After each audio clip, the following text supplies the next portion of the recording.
नमस्कार, सोशल संवाद में स्वागत है। झारखंड विधानसभा का चुनाव चल रहा है, टिकट का बंटवारा हो रहा है, लेकिन सबसे ज़्यादा जो खलबली मची हुई है वो एनडीए में मची हुई है, बीजेपी के अंदर में मची हुई है और सबसे ज़्यादा चर्चा जो है जमशेदपुर पूर्वी और पश्चिमी सीट को लेकर हो रही है। आप देख रहे हैं कि कल जिस तरीके से खबर छपी और जदयू को एक सीट देने की बात हुई जिससे सरयू राय चुनाव लड़ेंगे और उनकी दावेदारी पूर्वी विधानसभा सीट पर है जहां से वो विधायक हैं। इसके बाद आप बीजेपी के अंदर आपने सोशल मीडिया से लेकर दिल्ली तक आपने इसकी खलबली की महसूस की होगी।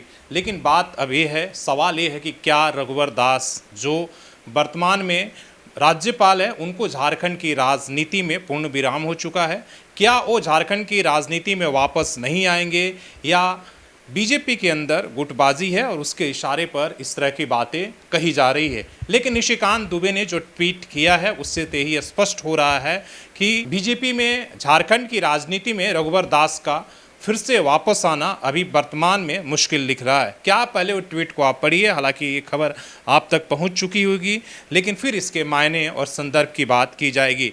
निशिकांत दुबे कहते हैं कि भाजपा में कोई कन्फ्यूज़न नहीं है, केंद्रीय नेतृत्व ने माननीय रघुवर दास जी को उड़ीसा का राज्यपाल बनाया है, पहली बार उड़ीसा में अपने दम पर हमारी सरकार बनी है। रघुवर दास जी झारखंड सरकार के मंत्री, मुख्यमंत्री, प्रदेश अध्यक्ष रहने के कारण उन्हें बहुत अनुभव है, इसलिए नई सरकार को उड़ीसा में वे मार्गदर्शन देते रहेंगे।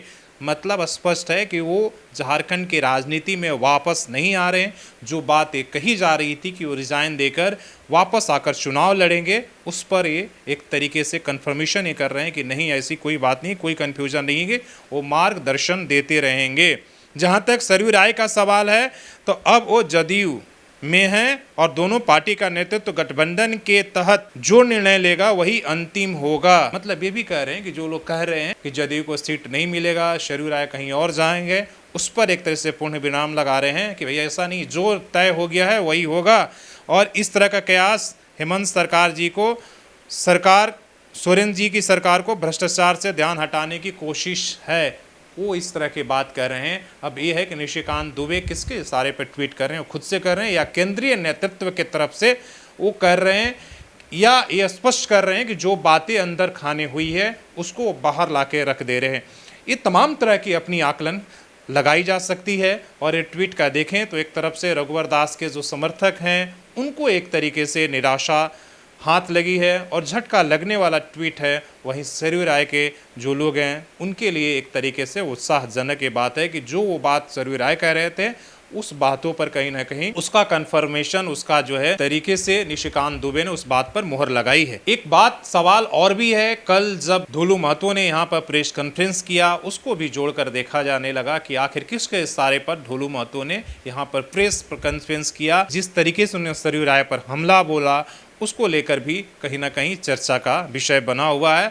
राजनीतिक क्षेत्र में ऐसा इंसान होना ही नहीं चाहिए, ऐसा आदमी होना ही नहीं चाहिए जो सिर्फ और सिर्फ स्वार्थ के लिए काम करना, व्यक्तिगत लालच, व्यक्तिगत लाभ के लिए काम करना। ये व्यक्ति व्यक्तिगत लाभ के लिए ही सिर्फ काम किया है। ये तो वहाँ से भागे धनबाद से मैंने चुनौती दिया था। भ्रष्ट व्यक्ति वो सिर्फ ब्लैकमेलिंग करने के लिए काम करते हैं, ये कारपोरेट लोगों को भी ब्लैकमेलिंग करने का काम करते हैं। अब कब्र पर इनका पैर जाने वाला है, उसके बाद भी गलत और पाप करने के लिए छोड़ा नहीं। उन सभी तमाम भाई बहनों से मेरा आग्रह होगा कि ऐसे दुष्ट को सर्वनाश होना चाहिए, नाश होना चाहिए, और ऐसे लोगों को जवाब जरूर अब मिलेगा।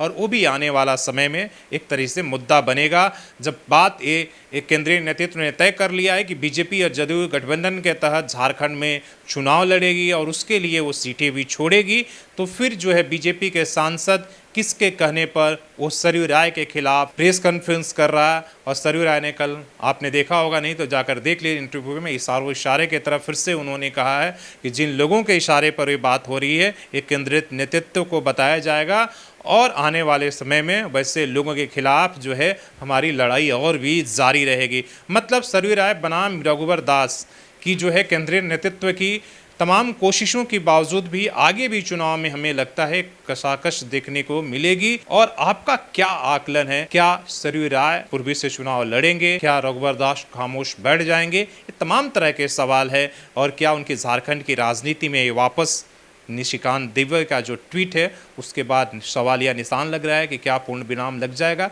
ये तमाम तरह के सवाल है और इससे ये पता चल रहा है कि बीजेपी के अंदर गुटबाजी अभी और देखनी बाकी है और आने वाले समय में जब सीटों का घोषणा होगा तो खुलकर लोग सामने आएंगे जो भी पर्दे के पीछे छुपे हुए हैं। धन्यवाद।